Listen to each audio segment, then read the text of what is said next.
সকলকে জানাই রাধা অষ্টমীর শুভেচ্ছা। চলে এলাম বর্ধমানের রাধাবল্লভ ঠাকুর বাড়িতে।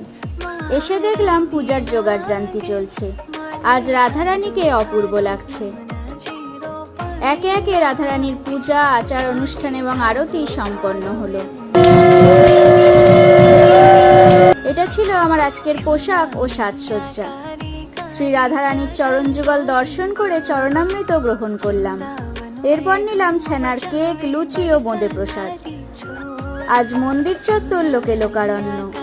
এরপর রাধারানীর খিচুড়ি ভোগ গ্রহণের পালা। প্রথম পাতে ছিল বাসন্তী পোলাও, খিচুড়ি আর মিক্স ভেজ। শেষ পাতে ছিল চাটনি, পাঁপড় ও পায়েস। হঠাৎ ছোটবেলার বান্ধবীর সাথে দেখা হয়ে গেল। এইবার রাধারানীকে বিদায় জানিয়ে বাড়ি ফেরার পালা। ফেরার পথে বর্ধমানের কুঞ্জবিহারী মন্দিরে রাধা মাধবকে দর্শন করলাম।